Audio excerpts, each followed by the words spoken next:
ओम शांति।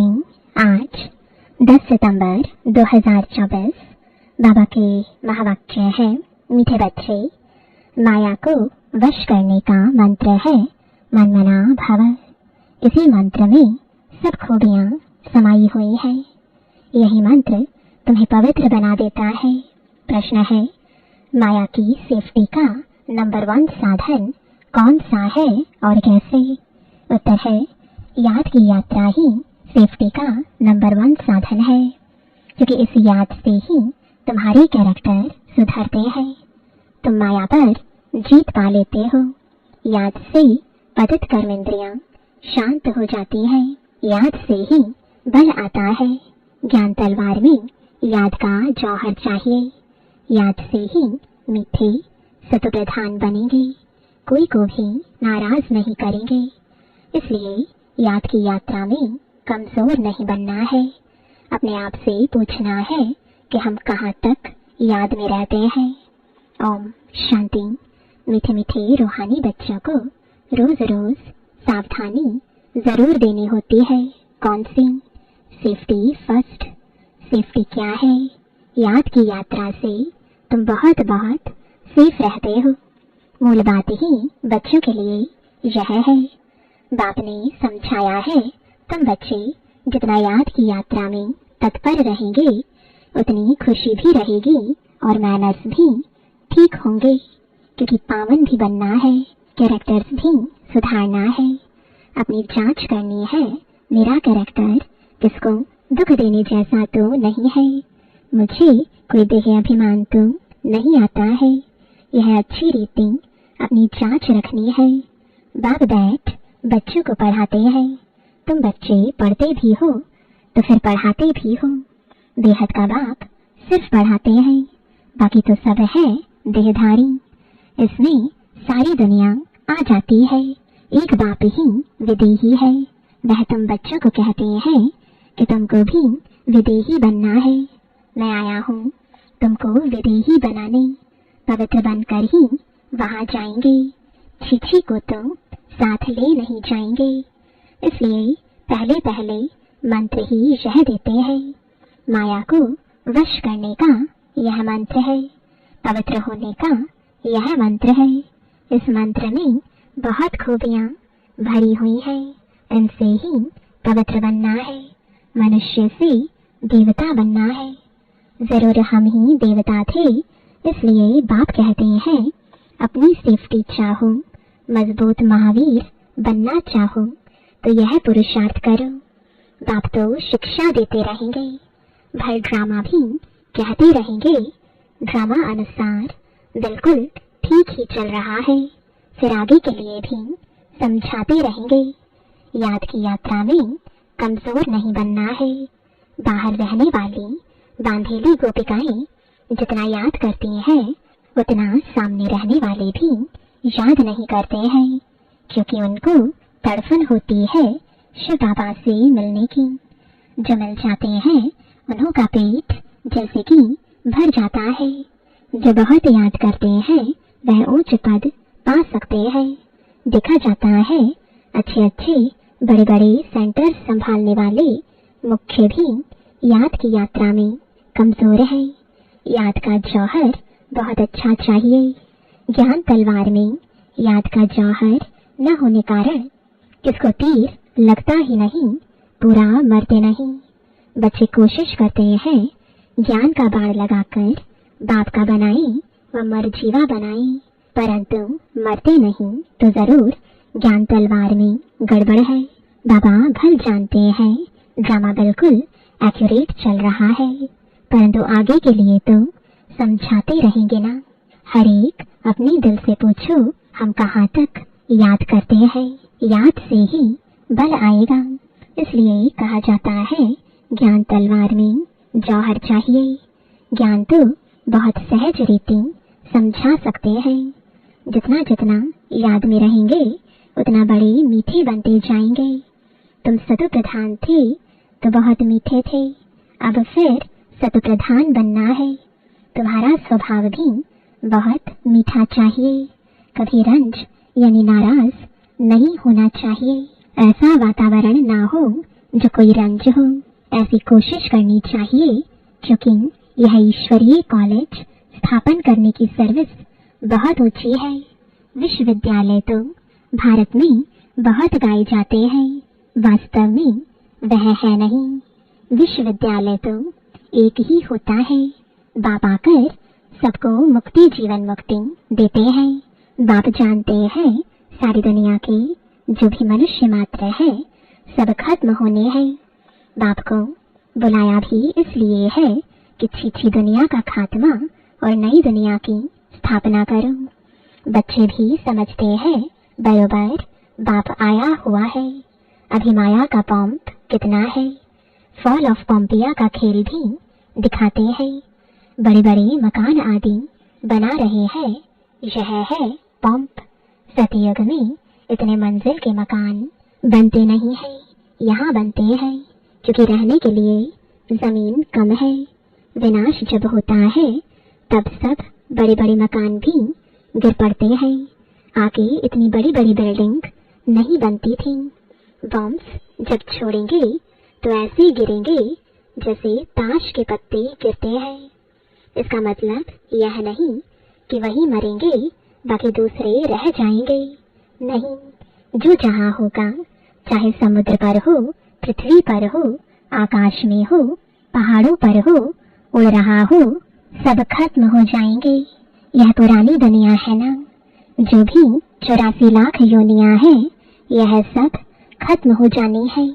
वहाँ नई दुनिया में यह कुछ भी होगा नहीं। न इतने मनुष्य होंगे, न मच्छर, न जीव जंतु आदि होंगे।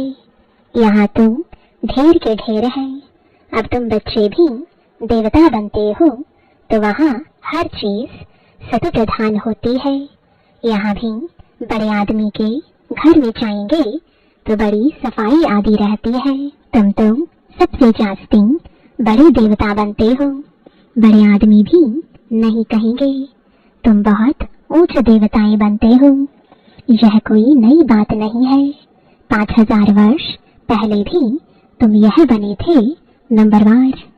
यह इतना किचड़ा आदि वहाँ कुछ भी नहीं होगा। बच्चों को बड़ी खुशी होती है, हम बहुत ऊंच देवता बनते हैं। एक ही बाप हमको पढ़ाने वाला है जो हमको बहुत ऊंच बनाते हैं। पढ़ाई में हमेशा नंबरवार पोजीशन वाले होते हैं। कोई कम पढ़ते हैं, कोई जास्ती पढ़ते हैं। अब बच्चे पुरुषार्थ कर रहे हैं, बड़े बड़े सेंटर्स खोल रहे हैं, इसलिए कि बड़ों बड़ों को मालूम पड़े। भारत का प्राचीन राजयोग भी गाया हुआ है। खास विलायत वालों को जास्ती उत्सुकता होती है राजयोग सीखने की। भारतवासी तो तमो प्रधान बुद्धि है, वह फिर भी तमो बुद्धि है, इसलिए उन्हों को शौक रहता है भारत का प्राचीन राजयोग सीखने का। भारत का प्राचीन राजयोग नामी ग्रामी है, जिससे ही भारत स्वर्ग बना था। बहुत थोड़े आते हैं जो पूरी रीति समझते हैं। स्वर्ग हेवन पास हो गया तो फिर होगा जरूर हेवन अथवा पैराडाइज है सबसे वंडर ऑफ वर्ल्ड। स्वर्ग का कितना नाम वाला है, स्वर्ग और नर्क, शिवालय और वैश्यालय। बच्चों को अब नंबरवार याद है कि हमको अब शिवालय में जाना है। वहाँ जाने के लिए शिव बाबा को याद करना है। वही पंडा है सबको ले जाने वाला। भक्ति को कहा जाता है रात, ज्ञान को कहा जाता है दिन। यह बेहद की बात है। नई चीज और पुरानी चीज में बहुत फर्क होता है। अब बच्चों की दिल होती है इतनी ऊंच ते ऊंच पढ़ाई, ऊंचे ते ऊंचे मकान में हम पढ़ाएं तो बड़े बड़े लोग आएंगे। एक एक को बैठ समझाना पड़ता है। वास्तव में पढ़ाई व शिक्षा के लिए एकांत में स्थान होते हैं। ब्रह्मज्ञानियों के भी आश्रम शहर से दूर दूर होते हैं और नीचे ही रहते हैं, इतने ऊपर की मंजिल पर नहीं रहते हैं। अभी तो तमो प्रधान होने से शहर के अंदर घुस पड़े हैं, वह ताकत खत्म हो गई है। इस समय सबकी बैटरी खाली है। अब बैटरी को कैसे भरना है, यह बाप के सिवाय कोई भी बैटरी चार्ज कर ना सके। बच्चों को बैटरी चार्ज करने से ही ताकत आती है। उसके लिए मुख्य है याद। उसमें भी माया के विघ्न पड़ते हैं। कोई तो सर्जन के आगे सच बतलाते हैं, कोई छिपा लेते हैं। अंदर में जो खामियां हैं वह तो बाप को बतलानी पड़े। इस जन्म में जो पाप किए हैं वह अविनाशी सर्जन के आगे वर्णन करना चाहिए, नहीं तो वह दिल अंदर खाता रहेगा। सुनाने के बाद फिर खाएगा नहीं। अंदर रख लेना यह भी नुकसानकारक है। जो सच्चे सच्चे बच्चे बनते हैं वह सब पाप को बतला देते हैं। इस जन्म में यह पाप किए हैं। दिन प्रतिदिन बाप जोर देते रहते हैं, यह तुम्हारा अंतिम जन्म है। तुम प्रधान से पाप तो जरूर होते होंगे ना। बाप कहते हैं मैं बहुत जन्मों के अंत में जो नंबर 1 पदक बना है उनमें ही प्रवेश करता हूँ, क्योंकि उनको ही फिर नंबर 1 में जाना है। बहुत मेहनत करनी पड़ती है। इस जन्म में पाप हुए तो है ना। कईयों को पता ही नहीं पड़ता है कि हम यह क्या कर रहे हैं। सच नहीं बतलाते हैं, कोई कोई सच बतला देते हैं। बाप ने समझाया है बच्चे तुम्हारी कर्म इंद्रियां शांत तब होती हैं जब कर्मातीत अवस्था बनती है। जैसे मनुष्य बूढ़े होते हैं तो कर्म इंद्रियां ऑटोमेटिकली शांत हो जाती हैं। इसमें तो छोटेपन में ही सब शांत हो जाना चाहिए। योग बल में अच्छी तरह रहे तो इन सब बातों की एंड हो जाए। वहाँ कोई ऐसी गंदी बीमारी कीचड़ पट्टी आदि कुछ नहीं होता है। मनुष्य बड़े साफ शुद्ध रहते हैं। वहाँ है ही राम राज्य, यहाँ है रावण राज्य। तो अनेक प्रकार की गंदगी की बीमारियां आदि है। सतयुग में यह कुछ होती नहीं। बात मत पूछो, नाम ही कितना फर्स्ट क्लास है। स्वर्ग नई दुनिया, बड़ी सफाई रहती है। बाप समझाते हैं इस पुरुषोत्तम संगम युग पर ही तुम यह सब बातें सुनते हो। कल नहीं सुनते थे। कल मृत्यु लोक के मालिक थे, आज अमर लोक के मालिक बनते हो।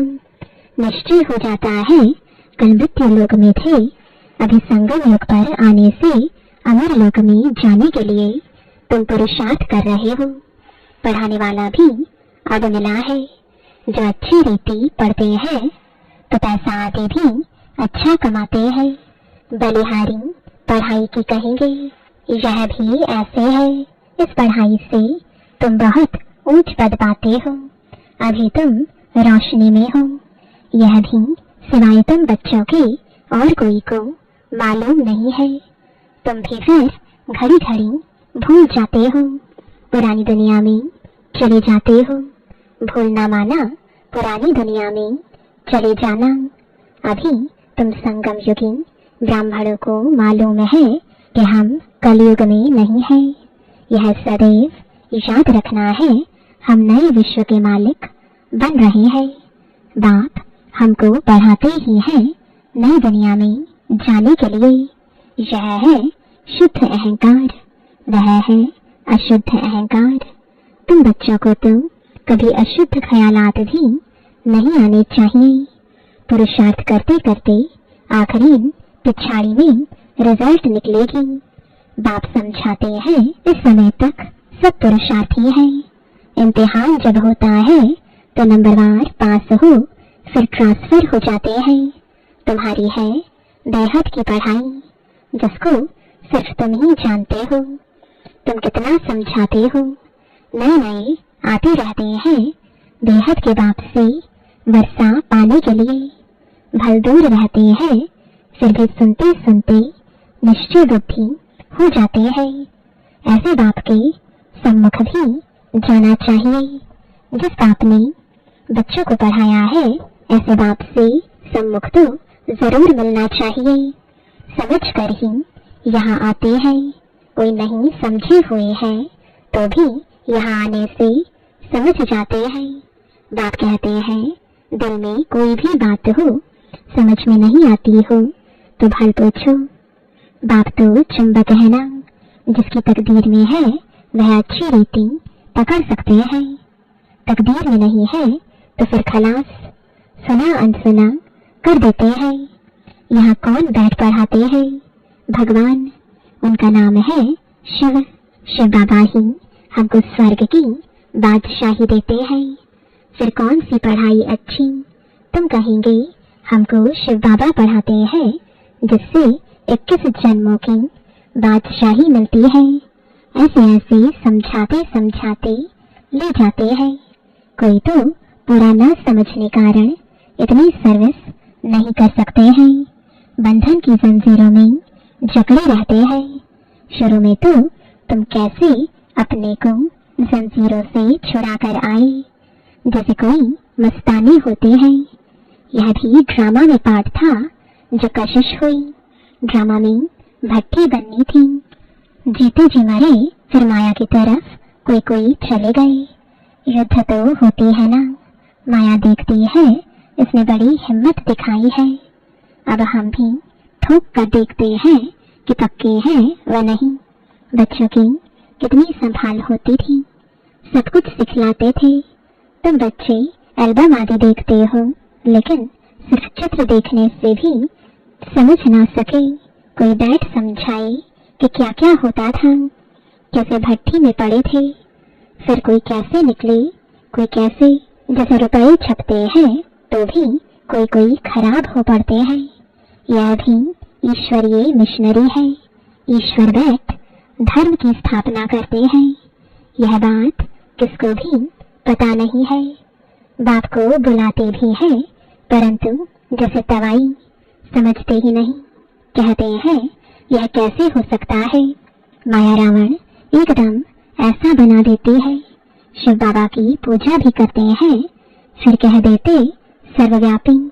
शिव बाबा कहते हो, फिर सर्वव्यापी कैसे होगा? पूजा करते हैं, लिंग को शिव कहते हैं। ऐसे थोड़े ही कहते कि इसमें शिव बैठा है। अब पत्थर ठिक्कर में भगवान को कहना तो क्या सब भगवान ही भगवान है? भगवान अनलिमिटेड तो नहीं होंगे ना। तो बाप बच्चों को समझाते हैं, कल्प पहले भी ऐसे समझाया था।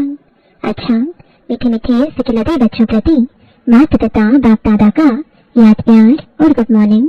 रूहानी बाप की रूहानी बच्चों को नमस्ते। रूहानी बच्चों की रूहानी बाप दादा को गुड मॉर्निंग और नमस्ते। धारणा के लिए मुख्य सार है, पहला, ऐसा मीठा वातावरण बनाना है जिसमें कोई भी नाराज ना हो। बाप समान विदेही बनने का पुरुषार्थ करना है।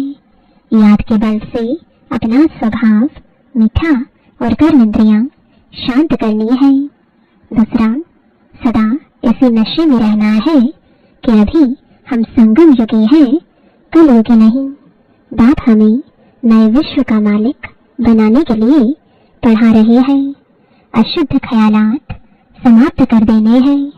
वरदान है, अकाल तख्त और दिल तख्त पर बैठ सदा श्रेष्ठ कर्म करने वाले कर्मयोगी भव। इस समय आप सभी बच्चों को 2 तख्त मिलते हैं, एक अकाल तख्त, दूसरा दिल तख्त। लेकिन तख्त पर वही बैठता है जिसका राज्य होता है।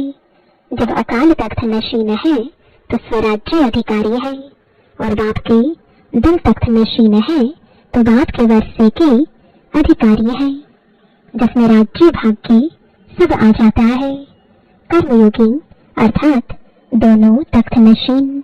ऐसे तख्त नशीन आत्मा का हर कर्म श्रेष्ठ होता है, क्योंकि सब कर्मेंद्रियां लॉ और ऑर्डर पर रहते हैं। स्लोगन है, जो सदा समान की सीट पर सेट रहते हैं वही गुणवान और महान है। ओम शांति।